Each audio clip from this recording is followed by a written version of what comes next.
C'était des choses, qui étaient toujours, dans la disproportion. Ma mère me poursuivait dans la cuisine avec des couteaux de boucher, par exemple. Mais pourquoi? Ça, je ne peux pas vous le dire. En vous disant quoi? Je vais te tuer, mon plus beau jour sera, quand je serai devant ta tombe, mon plus beau rêve est ton décès, vivement que tu meurs. Mousse, mousse, est là pour mettre en lumière les mauvaises personnes, les fous, fous. Faites entrer les gros tarés, de savoir ils vous éclaboussent, mousse. Mettez-vous à l'aise car là, on va se régaler, mousse. Abonnez-vous et likez si vous avez kiffé. Ouais, c'est Mousse, bienvenue aujourd'hui pour une nouvelle vidéo et j'espère que tout le monde va bien. Messieurs, dames, je vous en avais parlé, je l'avais annoncé, bienvenue pour le début de cette série de vidéos sur Yann Moix. Yann Moix, c'est un écrivain, un réalisateur, un polémiste français qui a beaucoup fait parler de lui ces dernières semaines. En général, quand je vous fais ce type de vidéo, la première partie, c'est peut-être la moins intéressante, c'est la biographie. Sauf qu'avec Yann Moix, c'est une partie qui est très intéressante au contraire. Très intéressante parce que normalement, une biographie, personne vient la contester. Dans le cas de Yann Moix, c'est le cas. Je crois que c'est pas forcément vrai parce que je l'ai fait avec Gérard Fauré. Ouais, mais c'est quand même pas pareil. Gérard, c'est un énorme mytho. Quoique, c'est ce qu'on reproche à Yann Moix, justement. On va en parler plus tard. Messieurs, dames, avant de partir pour cette nouvelle vidéo, c'est le moment de soutenir la chaîne et moi-même en mettant votre plus gros pouce bleu, votre meilleur commentaire. On n'oublie pas de s'abonner et d'activer la cloche pour pas rater les prochaines vidéos et surtout la partie de vendredi. On fait de même sur la chaîne secondaire, la chaîne Laurent de la Mousse, où vous avez des vidéos actualités quasi quotidiennes. On me rejoint sur Instagram, sur TikTok, sur Twitch pour pas rater les lives du dimanche soir à 21h30. Et maintenant que tout ça est fait, on va chercher à boire à manger, on se met à l'aise. Et moi, je m'occupe du reste. Yann Moix est né le 31 mars 1968 à Nevers. Son papa est masseur-kinésithérapeute et sa maman est une secrétaire. Dans la famille Moix, il y a quand même des personnes qui ont réussi. Il est frère de l'écrivain, producteur et réalisateur français Alexandre Moix. Deux de ses cousins-cousines sont écrivains et un de ses oncles est juge anticorruption en Espagne. Yann Moix grandit dans une famille marquée par des relations complexes, ce qui deviendra un thème récurrent dans ses écrits. Après cet échec, il se dirige vers une classe préparatoire commerciale, mais malheureusement, il sera recalé par trois grosses écoles de commerce, HEC, l'ESSEC et le SCP. Malgré ses échecs, il terminera ses études à l'école supérieure commerciale de Reims et obtiendra son diplôme. Parallèlement à ses études de commerce, il entreprend des études en philosophie et obtient un diplôme à l'Institut d'études politiques de Paris en 1995. C'est après tout ça qu'il se dirigera vers la littérature et le cinéma, des disciplines qui lui permettent d'exprimer ses questionnements existentiels et sociétaux. Avant d'écrire son premier roman en 1996, Yann Moix a travaillé pour Bernard-Henri Lévy. Il était un lecteur éperdu de livres et il m'a écrit une lettre de lecteur. Et puis je l'ai vu un matin au Flore, à l'heure du petit déjeuner, boulevard Saint-Germain, et j'ai tout de suite compris que j'avais en face de moi un personnage exceptionnel. En 1996, il publie son premier roman, Jubilation vers le ciel, et remporte le prix Goncourt du premier roman. Ses œuvres sont souvent centrées sur la souffrance humaine et les intrications des relations familiales et amoureuses. En 2013, il reçoit le prix Renaudot pour Naissance, roman de plus de 1000 pages qui explore en profondeur la création littéraire et la douleur de vivre. Yann Moix est un auteur prolifique dont les romans, les essais, les nouvelles explorent souvent des thèmes tels que la souffrance, l'amour, la complexité des relations humaines et les traumatismes de l'enfance. Il aborde tous ces sujets avec une écriture souvent flamboyante et une volonté de choquer ou de provoquer. Il va inviter le lecteur à réfléchir sur des sujets profonds et parfois inconfortables, tout en offrant une expérience de lecture intense et mémorable. Vous pouvez retrouver un style poétique dans des œuvres comme Jubilation vers le ciel, mais vous pouvez trouver un style beaucoup plus satirique pour explorer les travers de la société contemporaine, comme dans l'œuvre Partouze. L'œuvre qui a vraiment marqué un tournant dans la carrière de Yann Moix, c'est le roman Orléans, sorti en 2019. Dans ce roman, il y raconte son enfance et les violences physiques et psychologiques infligées par ses parents. Et ce qui marque un tournant, c'est que l'ouvrage a déclenché un débat public sur la véracité de ces accusations et sur les limites de l'autobiographie. Mais ça, c'est un sujet sur lequel on va revenir un petit peu plus tard. En plus de ses romans, Yann Moix va s'essayer à la presse écrite. Il aura une chronique littéraire dans le magazine Elle, il aura une chronique dans le Figaro littéraire, il fera même une bande dessinée satirique dans le magazine Le Point, et il réalisera régulièrement des grands reportages pour le magazine Paris Match. Côté télévision et radio, on va pas tout refaire parce qu'il y a bien plus intéressant à aborder concernant Yann Moix, mais durant toute sa carrière, que ce soit à la radio ou à la télévision, il a beaucoup travaillé et collaboré avec Laurent Ruquier. À la radio, par exemple, avec l'émission On va se gêner sur Europe 1, ou encore avec les grosses têtes sur RTL, et il a suivi Laurent Ruquier dans l'émission On n'est pas couché pour succéder à Aymeric Caron. Dans cette émission, Yann Moix a fait du Yann Moix, il a eu des propos parfois durs, sans pincettes, toujours je vous ai dit, il a fait du Yann Moix, ce qui a donné lieu à pas mal de querelles et d'accrochages. Non, ce que je veux vous dire, c'est qu'il y a effectivement une impossibilité de dire du mal de vous, parce que techniquement, cliniquement, vous avez 17 ans, biologiquement, vous avez 17 ans, et intellectuellement, vous avez l'air d'en avoir 44, c'est vrai. Mais moi, artistiquement, j'en ai 12, et quand j'avais 12 ans, j'aurais détesté votre album. Alors, imaginez que j'ai 12 ans, ce sera plus simple. Donc, je suis plus jeune que vous, là. Ok. J'aime pas votre album. Mais comme j'ai 47 ans, je peux vous dire que j'adore votre album. Non, mais... Voilà, j'ai terminé, il est tard. Non, honnêtement, je vais me coucher, je suis vieux, moi. Non, je suis pas fait pour... Je comprends complètement, moi... J'ai adoré travailler sur cet album, j'en suis incroyablement fière, je l'adore et je comprends complètement votre opinion si vous ne l'aimez pas. Bon après c'est vrai que si vous aviez une explication avec, ce serait un petit peu logique. Mais... J'aime pas. Révolution française, c'est le peuple ou qui? Non mais vous savez, j'ai dit que vous étiez un excellent romancier, ce que je crois toujours. Mais il ne faut pas vous essayer à la pensée, c'est pas fait pour vous. C'est un gloubi-boulga. Je crois. C'est un... Oh, oui. Sauf que là, Laurent, le texte est meilleur que dans la pièce. Pourquoi vous dites ça? Ah déjà, bonsoir Yann. Formidable. Bienvenue chez nous. Ah oui, c'est quoi? Pourquoi vous dites ça? Remarquez, je suis content d'entendre ça de la part de l'homme qui a écrit Cinéman, ça me fait plaisir. Alors, on a pu le trouver plus récemment dans Balance ton poste sur C8, sur Touche pas mon poste également sur C8, dans L'heure des pros sur CNews. Et là, en ce moment, vous pouvez le retrouver dans Pascal, Eric, Yann et les autres sur C8. Enfin, plus pour longtemps. Profitons de cette excellente vanne de la part de Benabar pour faire la transition et parler de la carrière au cinéma de Yann Moix. Son plus gros succès, c'est le long métrage Podium, sorti en 2004, tiré de son livre éponyme. Ah oui, j'ai oublié de dire son rôle dans ce film, il est le réalisateur. C'est un gros succès puisque le film a rassemblé 3,4 millions de téléspectateurs et a été nommé 5 fois au César. Un film où vous pouvez retrouver Benoît Poelvoorde et Jean-Paul Rouve. Son deuxième film connaîtra beaucoup moins de succès, c'est le film Cinéman, sorti en 2009. Apparemment, il y a eu plein de problèmes sur le film, que ce soit au niveau de la production, du casting, de la réalisation, qui fait que le film est un flop et reçoit le Gérard du plus mauvais film en 2009. Comme on vient de le voir, la carrière de Yann Moix est quand même bien remplie, et ce dans différents domaines. Télévision, radio, littérature, cinéma. On peut dire que Yann Moix est un intellectuel, alors c'est pas moi qui le dis, c'est lui-même qui touche à tout. Là où Yann Moix est fort, c'est qu'il ne laisse personne indifférent. Certains y voient un génie, un homme qui transforme tout ce qu'il touche en or. D'autres y voient un mégalo qui n'a pas le talent qu'il prétend avoir. Mais en tout cas, c'est un homme qui suscite l'intérêt. Ce qui a suscité énormément d'intérêt, c'est sa vie privée, notamment après la publication de son roman Orléans. Un roman où l'auteur revient sur son enfance cauchemardesque à Orléans. Si cette œuvre a suscité énormément d'intérêt, voire de la controverse, c'est parce que c'est un roman. Or, à l'intérieur, c'est plutôt une autobiographie. Mais c'est pas tout, puisque dans ce roman autobiographique, au final, Yann Moix accuse sa famille de maltraitance. Orléans est un roman, c'est écrit bien lisiblement une de couverture. Pourtant, le dernier livre de Yann Moix est au cœur d'une polémique familiale. L'auteur y raconte les sévices qu'il aurait reçus de ses parents quand il était enfant, des accusations qualifiées d'affabulation par le père et le frère de ce dernier. Une frontière opaque entre fiction et réalité qui laisse perplexe certains lecteurs. Ce personnage entre en polémique en permanence et dès qu'il a l'occasion, il en profite bien. Maintenant, ils veulent faire le buzz, avoir de la publicité, pour se faire connaître, pour lancer leurs livres, pour qu'on lise leurs livres.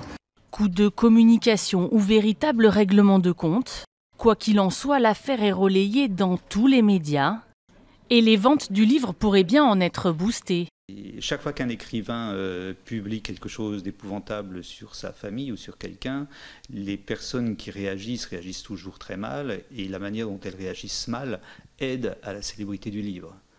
En janvier dernier, Yann Moix avait déjà suscité la polémique en affirmant être incapable d'aimer une femme de plus de 50 ans. Et c'est là qu'on arrive sur une biographie remise en cause, en fait, parce que ces éléments font partie de la biographie d'Yann Moix. Voici, selon lui, ce qu'il aurait vécu lorsqu'il était enfant. Je sais pas, 6 ans, 5 ans, 6 ans. Faire une bêtise, par exemple, j'avais été sonné chez tous les voisins, à la sonnette de tous les voisins dans mon immeuble. Bon, ça, c'était des sanctions punies, par exemple, par des coups de fil électrique, des rallonges électriques. Ça, c'est la chose que j'ai le plus reçue, ce sont des coups de rallonge électrique. J'étais en pyjama, en général, quand je les recevais. C'est une chose assez spéciale. C'est-à-dire qu'au moment où vous recevez le coup, vous ne sentez strictement rien. Rien du tout. Pendant 2 secondes. Et ensuite, au bout de 2-3 secondes, il y a comme une sorte de fraîcheur intense, comme si vous étiez recouvert de menthe. Et ensuite, ça brûle. Ça brûle très très longtemps. C'était des choses qui étaient toujours dans la disproportion. Ma mère me poursuivait dans la cuisine avec des couteaux de boucher, par exemple. Mais pourquoi ça, je ne peux pas vous le dire. En vous disant quoi? Je vais te tuer, mon plus beau jour sera quand je serai devant ta tombe, mon plus beau rêve est ton décès, vivement que tu meurs, etc., etc. Et quand j'entendais le bruit du portail et les phares de la voiture clignoter derrière les volets, j'attendais d'être débarrassé de l'obligatoire correction que j'allais recevoir. Et puis il y a des choses plus étranges, c'est les raclés sans la moindre raison. Vous êtes au petit déjeuner, tranquillement, et là, au petit déjeuner, on renverse toute la table et vous faites cogner comme un cambrioleur, à coups de pied, de poing. Vous venez de vous faire casser la gueule, et vous êtes en interro de maths, à faire des trucs sur les espaces vectoriels, les mains tremblantes, et point. Point. À aucun moment où ils n'ont verbalisé la violence et la maltraitance qu'ils vous ont fait subir? Vous avez réussi à parler de ça avec eux? J'ai tenté à plusieurs reprises, déni total. C'est comme si le foyer familial, parfois, était une sorte de trou noir qui aspire toute la lumière, toute l'intelligence, toute la logique, toute l'éducation, toute la civilisation, et que ces mêmes personnes, une fois sorties de chez elles, à la fois les enfants battus et les parents qui battent, reprennent une vie normale, mais ils sont peut-être... Je dis pas ça pour excuser quiconque, bien sûr, mais c'est comme un aveuglement. Comme si à l'intérieur, on ne voyait pas ce qu'on faisait. Vous avez envie, à un moment, d'accorder votre pardon aux parents? Non, mais ça n'a aucun sens, en fait. Aucun sens. Je considère qu'il n'existe plus. J'en suis plus là, en fait. Ça m'intéresse plus tellement. Je souhaite pas leur mort, étant donné qu'ils n'existent plus. Ils vivent dans un livre à la seule condition que le lecteur puisse se faire frapper par eux. Ce soit maintenant le lecteur qui se fasse frapper et plus moi. Je passe le relais, si vous voulez. C'est pas très sympathique, mais le lecteur, lui, peut refermer le livre. Il peut arrêter à tout moment. Alors, je suis désolé s'il y a des extraits, mais je peux pas raconter à sa place ce qu'il a vécu. C'est important d'avoir les mots prononcés par Yann Moix et les mots prononcés par son frère, parce que vous allez voir, il y a le témoignage de son frère. Les faits que Yann Moix reproche à sa famille sont extrêmement graves, et c'est compliqué de les remettre en cause, mais c'est ce que va faire sa propre famille. En fait, le monde médiatique, les spectateurs, les lecteurs vont se retrouver au centre de cette querelle familiale, et c'est assez dérangeant et gênant. Dérangeant et gênant parce qu'on parle de quelque chose d'extrêmement grave, sauf qu'on ne sait plus qui croire. Dans cette histoire, il y a 2 versions qui s'opposent. Et il y a forcément une des 2 versions qui est vraie. Et si on se dit celle-ci est vraie, l'autre est fausse, bah c'est très grave. Et si on se dit celle-ci est vraie et l'autre est fausse, bah c'est quand même grave. Pour mieux comprendre, voici des extraits du témoignage du frère. Voici quelques extraits du témoignage du frère, Alexandre Moix, qui est producteur et réalisateur. Pourquoi vous parlez aujourd'hui? C'est juste pourquoi? Pour laver votre honneur? Rétablir la vérité et cesser qu'il me nuise définitivement. En lui disant, maintenant stop, arrête, t'as été trop loin. Ton roman est un roman, ce n'est pas la vérité. arrête de salir nos parents, arrête de me nuire, et à un moment, juste, oublie-moi, oublie-nous, vis ta haine solitaire, invente ta réalité, quelle qu'elle soit, mais dis que c'est un roman. N'en fais pas une réalité absolue, générale, universelle. Chaque fois, mon frère allait un petit peu plus loin, chaque fois, dans, on va dire, la dénonciation d'une enfance martyre. Chose qui d'ailleurs lui-même a réfuté, parce que dans un article en 2006 de Libération, il disait lui-même « Je n'ai pas été enfant martyr, on n'a pas vécu sous le même toit ». C'est-à-dire que ce qu'il dit est totalement inventé, et lui prétend que c'est la vérité, la réalité. Il parle à un moment d'une scène où le père surprend le fils, donc l'enfant en train de jouer du piano. Pris d'une haine ex nihilo, comme d'habitude, le père vient, frappe le gamin, prend un marteau, défonce le piano, les touches du piano vont dans tous les sens. Et le piano, il est chez moi. Je l'ai récupéré, mes parents me l'ont donné, il n'a pas une égratignure. Mes enfants jouent dessus. Il n'a pas une rayure, il n'y a rien. Le piano est là, chez moi. Il raconte après dans son roman que, en fait, le père du roman, sous prétexte qu'il a cauchemardé qu'il a réveillé mon père, il le prend, il l'emmène dans la forêt en pleine nuit. Mais ça s'est pas passé comme ça, c'était pas ça. C'était pas ça la réalité. La réalité, c'est que mon père en pouvait plus, que mon frère me batte quasiment toutes les nuits, et me fasse peur, et que j'en ai des angoisses terribles. Donc j'hurlais. Donc mon père se levait, venait chercher mon frère, et le punissait. Je vais vous dire, heureusement que mes parents, en tout cas mon père, heureusement que mon père était là, pour sévir, pour contenir la violence de mon frère. C'est-à-dire que mon frère aurait peut-être fini par me tuer physiquement. Je me souviendrai à vie de cette scène où, de force, il est venu me chercher. Il m'a empoigné les cheveux, il m'a pris une fois la main, qui m'a mis de force dans les persiennes de notre chambre, donc les persiennes en ferraille, et les a brusquement refermées sur mes doigts. J'en ai vomi de douleur et j'en suis tombé dans les pommes. Le lendemain, j'ai eu tous les ongles qui sont tombés. Donc c'était ce genre de torture. Et il y a même eu quelques fois où il essayait de m'étouffer avec des oreillers. Et je me souviens de la force qu'il avait. Je pouvais même pas ressortir de dessous les draps. C'est fort ce que vous dites, parce que pour vous, votre frère est malade, quoi. Ça relève de la psychiatrie. Je pense que mon frère était un enfant psychotique. On ne peut pas décemment faire ce qu'il m'a fait sans que ça relève de la psychiatrie. Je ne lui pardonne pas, mais quelque part je le plains. Je pense que c'est quelqu'un qui doit être hyper malheureux.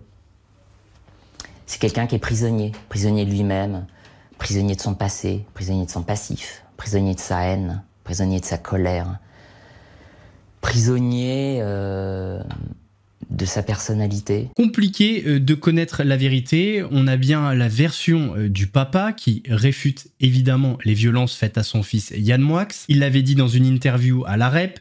Tout d'abord, je tiens à dire que notre fils n'a jamais été battu, mais il partage certaines anecdotes qui se rapprochent du témoignage de Alexandre Moix, le frère, où il dit « Cette fois où Yann a tenté de défenestrer son frère du premier étage, ce jour-là, oui, il a eu la correction qu'il méritait. Comme le jour où il a mis la tête d'Alexandre dans les WC et a tiré la chasse, je ne le nie pas, il a alors ramassé une bonne paire de claques. » Il rajoute également, il a dit que je lui tapais dessus à coups de fouet ou de fil électrique. Il a dit qu'il repartait le lendemain au collège, le visage tuméfié et ensanglanté. Tout ça est totalement faux. Je n'ai jamais frappé mon fils à coups de câble électrique ou avec quoi que ce soit. Ça permet de mettre un petit peu en relief les témoignages, celui d'Yann Moix dans le livre Orléans et celui du frère Alexandre Moix dans l'interview. Mais il y a un autre témoignage qui est celui de la grand-mère. Et la grand-mère ne vient pas nous faciliter la tâche dans cette recherche de vérité, puisqu'elle donne raison à Yann Moix dans son témoignage. C'était un enfant adorable, affectueux, tendre, comme tout. Non, comme tout, mais ses parents, faut être franc, ne l'ont jamais aimé. J'ai jamais vu Yann avec des coups, ni rien du tout par contre. C'était plutôt l'humiliation, des choses, une maltraitance morale presque, plutôt que physique. Physique aussi naturellement, mais il était toujours rabaissé, humilié. Et ce que je reproche toujours un peu à ma fille, c'est que elle écoutait trop ce qu'Alexandre racontait. Alors c'était Yann qui prenait, puis Alexandre rigolait en douce, lui. Son père, quand il rentrait, c'est pareil, il ne demandait pas ce qui s'était passé. C'est toujours Yann qui prenait ça, j'ai toujours mal supporté. Il y a eu des problèmes à certains moments parce que ses parents ont été obligés de le placer en hôpital psychiatrique qui est resté plusieurs mois. Il n'était pas bien du tout. Et puis bon, le fait qu'il allait soi-disant suivre ses cours alors qu'il était avec des copains en train de ficher le feu dans les boîtes aux lettres d'un petit patelin.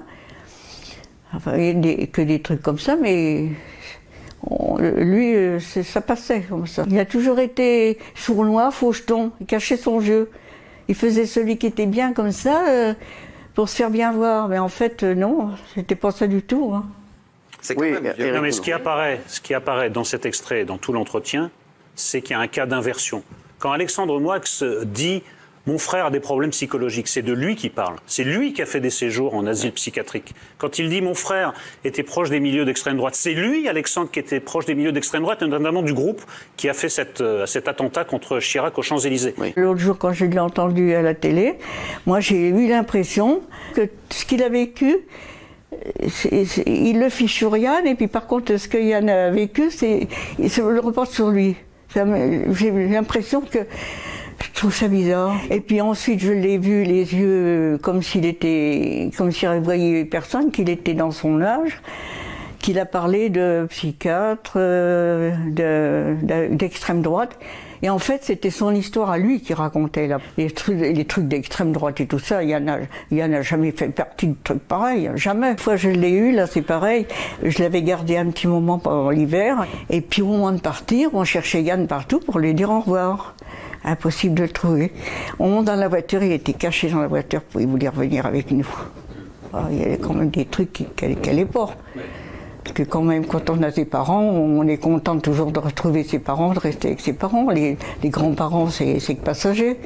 Puis là, ils voulaient toujours revenir avec nous. Compliqué de savoir la vérité. En fait, on a l'impression d'être dans un match de tennis et on compte les points.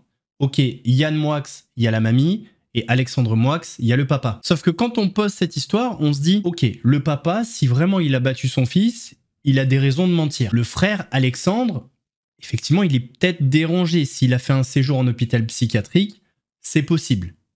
Mais ça ne veut pas dire qu'il ment forcément. Attention. Par contre, la grand-mère, pourquoi elle mentirait? Qu'est-ce qui la pousserait à mentir? Mais d'un autre côté, ça ne serait pas la première mamie à mentir. Il n'y a pas d'âge pour mentir, donc voilà. Donc cette affaire, elle est vraiment très très compliquée. Et je trouve que c'est un point central parce que aujourd'hui, forcément, Yann Moix, il est au cœur de pas mal de polémiques, de controverses. Il a certains comportements bizarres, problématiques, qu'on n'arrive pas à comprendre. Et effectivement, si ce qu'il dit dans son ouvrage Orléans, c'est vrai, ça n'excuse pas, mais ça permet un petit peu de comprendre. Ce qui serait hyper intéressant, c'est d'avoir le témoignage de la maman, mais j'ai pas réussi à le trouver, en tout cas pour l'instant, mais je vais continuer mes recherches. Alors vous l'avez compris, Yann Moix, ça reste une figure très complexe. Mais en plus de ça, c'est un homme qui divise de par ses interventions et ses prises de position. Il est souvent sans filtre, a du mal à prendre des pincettes, ce qui provoque des réactions passionnées et des débats houleux. Dans la partie 2, vendredi, on verra les polémiques autour de Yann Moix, les controverses, et vous allez voir qu'il y en a pas mal. Messieurs, dames, j'espère que la vidéo vous a plu. Si c'est le cas, votre plus gros pouce bleu, votre meilleur commentaire. N'hésitez pas à me donner votre avis sur cette biographie controversée. Quelle version vous trouvez la plus réaliste, la plus plausible? Est-ce que vous pensez que Yann Moix dit la vérité ou est-ce que vous pensez que c'est plutôt la version de Alexandre Moix qui a du crédit? L'espace commentaire est à vous. On n'oublie pas de s'abonner et d'activer la cloche pour pas rater la partie 2. Donc vendredi, on fait de même sur la chaîne secondaire, la chaîne Laurent Delamousse, où vous avez des vidéos actualités quasi quotidiennes. On me rejoint sur Instagram, sur TikTok, sur Twitch pour pas rater les lives du dimanche soir à 21h30. Nous, on se donne rendez-vous vendredi pour la partie 2. En attendant, prenez soin de vous. Mousse vous salue.